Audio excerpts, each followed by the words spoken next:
Hey guys, I'm Sean. And I'm Sarah. And today we're just going to talk a little bit about sort of one of the reasons we started this channel and kind of our mission statement, which is kind of informing people and helping people to understand Mosaicism, Edwards and Patel. And Sarah knows a lot more of the science behind that, so over to her really. Okay, I mean, I suppose the thing that stood out to me, and as a lot of you will know, the reason why we were called Mosaic in Clough is because we had lots and lots of tests in pregnancy where we were given a very bleak outcome in respect to our daughter, and the test indicated she had a very rare form of Edwards syndrome called Mosaicism, but obviously we couldn't know for definite because they were prenatal tests. But the one thing that really struck me when I was pregnant, and I tried to explain to people even like the basics, is like 99% of people I spoke to hadn't even heard of Edwards syndrome, hadn't heard of Pateau syndrome. So when we were flagged as high risk and I was saying this, I was then having to explain what these conditions were, and all I got told by pretty much every professional was it's incompatible with life, and it was a very scary place to be. And I suppose the other thing that struck me is as I was talking to people and explaining what the condition was, the majority of people who have had children didn't seem to realise that they'd had this test. They'd had the screening test that I'd had, but they just saw it as a Down screening, and they thought it's the same as Down syndrome when I was talking about Edwards syndrome, because like Down syndrome, it's a form of trisomy. But what we know is that Down syndrome is based on chromosome 21. Edwards syndrome is based on chromosome 18, and Pateau syndrome chromosome 13. And so what you're saying when you talk about trisomy is that instead of having the two chromosomes, a pair of chromosomes, you have 3 of them instead. And so Edwards and Pateau syndrome, that's saying that there's 3 copies of chromosome 18 and 13 for each of the conditions respectively. And with that, the consequences, although not to minimise the impact of Down syndrome, the health complications from these particular trisomies can be really, really serious, and that's where the phrase incompatible with life gets very much thrown around. That's it. And the one thing that kind of learning more about it is there's ultimately a scale of impact, and all of us are affected to some degree by sort of these genetics, and as research has been done into things like Edwards and Patel and Mosaicism, we're quite a unique case of that with our daughter and the stuff that we went through. There's still so much more research to be done, and there's still so much to understand it. And ultimately, the first sort of message that you get given tends to be your odds are, we were told less than 1%. And when we were being given the results about these tests, was very much a case of, the test is indicating that your daughter is incompatible with life, and that very much pushes you down one path.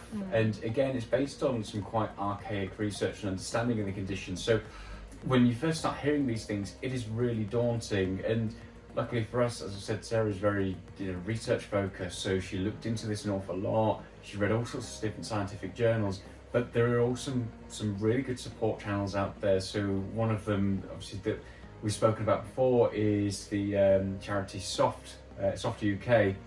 Again, Sarah's got a bit more information about that. Yeah, so SOFT basically stands for Support for Families Impacted by Trisomy, related to Trisomy 13 and 18.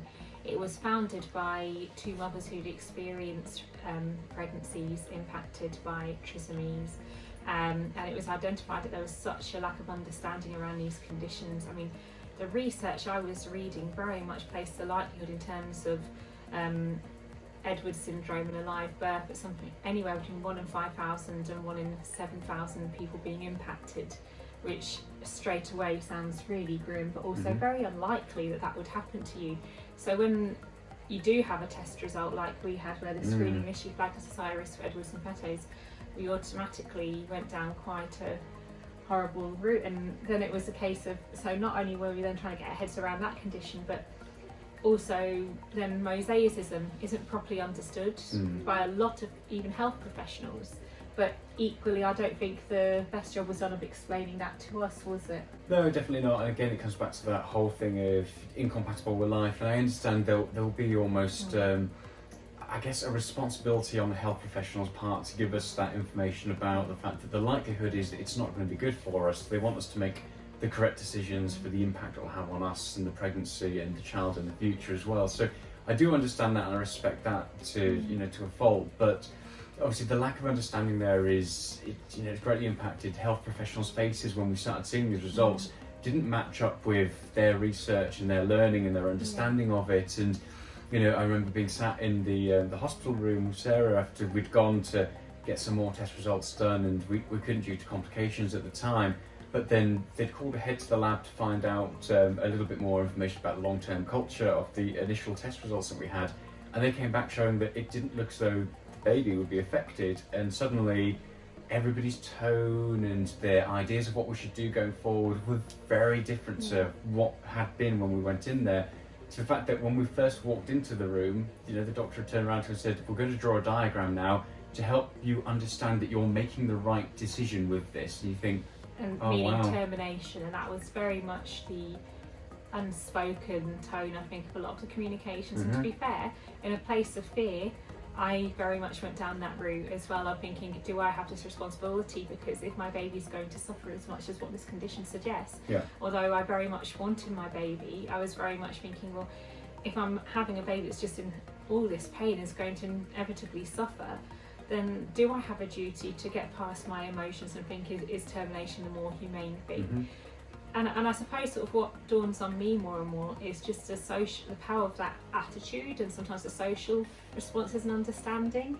In that, going back, say, 50 odd years, our outlook on, say, Down syndrome was also very bleak, and life expectancy for people with Down syndrome was much, much lower than what it is now. But as we've gained understanding, people with Down syndrome have had a much better quality of life. And it's not to, and I'm in no way minimising, because obviously people do die of Edwards syndrome, people do die of Pato syndrome, but it's interesting to see that obviously as we have that initially the test said Edwards syndrome for us, and we've got a baby that's seemingly the absolute picture of health, that I just almost wonder, is some of the attitude that you face, which is so entrenched within even some of the clinicians' attitudes, is this basically reinforcing and enabling a culture where children aren't given support? Because more and more, as I've learned more and more, because I joined an online Facebook group which was fantastic, called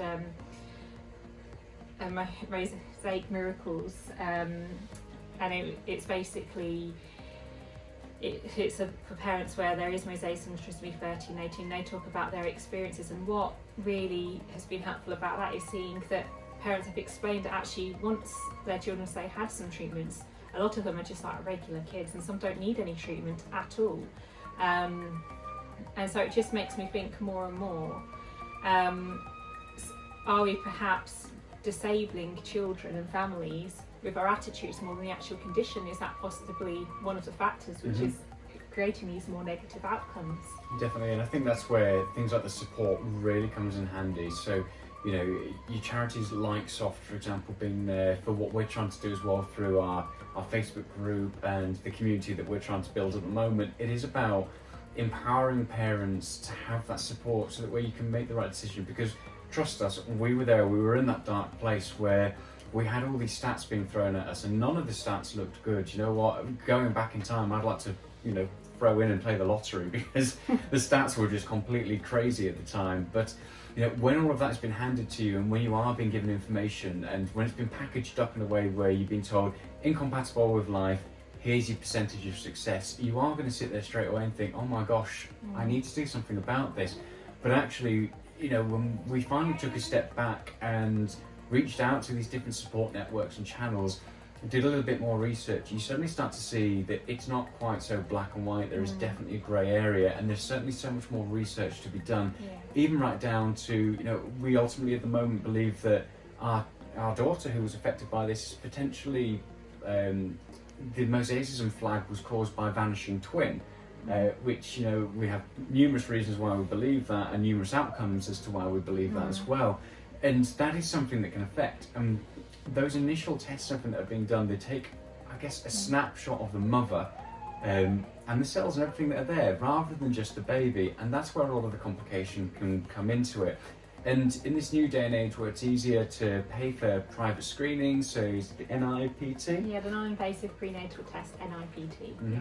So that has been done by a lot of people, and completely understand why people want to have that early snapshot. But one thing that, you know, it's very important to understand is a lot of these early tests, and especially the non-invasive ones, they're a snapshot. They're taking an overall picture, and that can include previous pregnancies that you weren't aware that you had, that you'd miscarried very early on. Those cells can be, those cells could be left over. It could be maternal genetics as well. Yeah. It can be all sorts of different things. It can be vanishing twin in that pregnancy. Mm-hmm. So there's so many things that can cause elevated cell-free DNA of trisomy, of a trisomic nature even. Yeah. And those cells do not come from baby. They come from what they hope is the placenta, the cell-free DNA. So they don't even know if it's from the placenta. But as you know, even with CBS, one of the big flaws with that is that the placenta and the baby's DNA don't necessarily match. If you think the non-invasive tests just hope to take some cell-free DNA from the placenta, but you don't even have any guarantee that it is from the placenta. It could be maternal chromosomes and so on that are being analysed. You just don't know.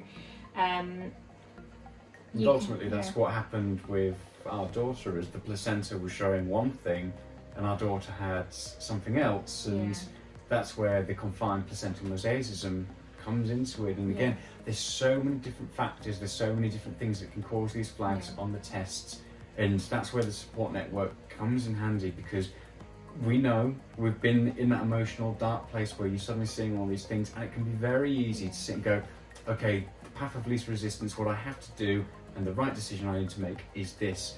But actually sometimes you do have time, you know, you don't need to rush these things, and I understand again from an emotional burden, it's sometimes nice to think, you know what, I need to do this and I need to do it now. And that's another factor, because if we hadn't had that follow-up test, and that can take 3 weeks after the CBS, then that initial result was completely positive for Edwards syndrome. So if we hadn't had that follow-up culture from that CBS test, which we weren't able to have until about 14 weeks, that could have taken us to 17 weeks. And we know that in a lot of places they won't support, say, a termination past 15 weeks. That's a cut-off point, and there's a lot of laws and a lot of pressures being put in place to even bring that forward back even more. So there's been instances, say in Ireland, where there was a CBS and a couple actually ended up terminating their baby without it being explained what the significance of the follow-up test could be, and that follow-up test indicated mosaicism for them, but by that stage they'd already terminated their baby. And this became a very high-profile case recently, and people don't have that really explained, I think, sufficiently. Yeah, definitely so. And you know, we weren't given any of this information. Ultimately, we were given the test results, but we were never supplied with any of the information about what these things were. This was all on the back of Sarah's research and what she was doing, and the more that she's looking into it. And again, it was on the back of going to these support groups to find that information from other people who've been through it, and just from the groups that could offer that information. And in fairness, I think there was an attempt from the person from the lab to say that mosaicism can complicate the test results, but I didn't feel that that was sufficient in terms of that communication to fully understand it. I didn't know what mosaicism really was. It was just explained to me that baby could still be incompatible with life even with mosaicism. It was less than 1% chance, and the test had been repeated. But I'd say also, when you're in that really heightened emotional state, you don't necessarily process that key information, do you? No, definitely not. So I wouldn't like to say that there was no attempt made, and I have a great deal of respect for people in NHS who supported us and did their best to support us. But at the same time, I also think there is room for improvement around how that is managed. 100%, and I think it's more probably the information that they're given as well. So they're given a rule book, and these are the stats, these are the research journals, everything you need to study, and this is ultimately what the outcome is. So I fully understand that, and definitely needs to be more work done in general to find out more about this condition. But there is a lot of information, and there's a lot of support out there. Like we said, and come back to SOFT is a brilliant charity that will help support parents and families going through this, and just a place you can get more information, again, support to help you through making the right decisions for you. Yeah, and I think one of the things that stands out to me is what's very much put forward is mosaicism is unheard of, it's so rare. But I think what is interesting is that how can we possibly know that, given that there's people coming forward in this day and age who are only getting diagnosed with mosaicism as adults that seemingly had very healthy lives through genetic analysis, and they're like, oh yeah, you've got slight mosaicism, or you've got some degree of mosaicism. How has that person gone through their whole life without there being a diagnosis if people are so confident about what it is? Because how could that possibly be the case if that wasn't checked in pregnancy. We didn't have those figures before then. And equally, there'll be plenty of people who potentially haven't even come to public attention in terms of, you know, because if things are asymptomatic, what reason would there be? You're not going to go around and genetically test a whole population, are you? Exactly. So I sometimes think the limitations of our understanding are very much that almost backwards hypothesis and logical fallacy around it, where you're very much saying, this is what I know of from the tests. And it's like, well, that's great, you're working backwards from a position of, we think Edwards is fatal, and in some instances people have had severe health difficulties and then they've been tested and they've been Mosaic. Well, that's the people we know who've had health difficulties. What about all those that wouldn't have come to our attention? Exactly. So it's very broad. It's very, very broad, and there's so much to understand. And ultimately, a lot of people, you know, don't even understand that having these tests done quite early on. Like Sarah said, they seem to see it as the Downs test, and it's one of those things that when you are presented with information, a lot of the time it'll only be a very small snapshot of what the overall picture is, and that is why seeking the support and help to find out more about what is the best thing for you to do in your situation is absolutely vital. And you know, that's why we're doing this. This is our journey, this is our mission statement, is ultimately that we've been through this, and we've been through, you know, ultimately we didn't get to enjoy the pregnancy last year because of going through this and researching and fighting and everything. And if we can help at all, that's what we're here for. And we want to create a support community. And we also want to signpost people to the likes of Soft as well, because they do some absolutely fantastic work. And this support is out there for you if you're going through a similar sort of thing, or if you know anybody else who is as well. You know, we're here for you, and this community is here for you. And again, charities like Soft. And I think the thing is, it's not to say that things like the non-invasive tests aren't helpful, they absolutely are, but I think what we need an understanding of is this is science that's only at the start of its journey. It's still developing. We're nowhere near this point of completion, and this was one of the most frustrating things that I heard time and time again whilst I was pregnant. I was trying to explain things. Not only was I having to explain what Edwards was, what Mosaicism was, I had so many people say, but you can do the test at 2 months pregnant and they'll tell you what conditions your baby has. And I was having to say, no, you absolutely cannot diagnose babies on test results at 2 months. You cannot do it. It's scientifically not possible. And in fact, we were told, it was explained to us, because the tests were so limited essentially, we had to go back to the ultrasound as our greatest indicator of baby's health. It was explained that the tests can only tell you so much, and the ultrasound is the really key thing, because it can work two ways. You can have an ultrasound where there's abnormalities and people be trying to test and be like, what's causing this, but won't be getting any results that are clear in terms of chromosome tests. But equally, you could end up in a situation where the chromosome tests and like the analysis that people having, it indicate an issue, but the ultrasound looks normal and looks healthy, and we are nowhere near understanding what that looks like and why. I mean, we had tests right into the final trimester, and right up until the birth, I was basically still going to the hospital for checks to check growth and development and everything else. When I was explaining that to people, people were really surprised. They just seemed to think that you could have this magic test at 2-3 months pregnant and you had everything you needed to know.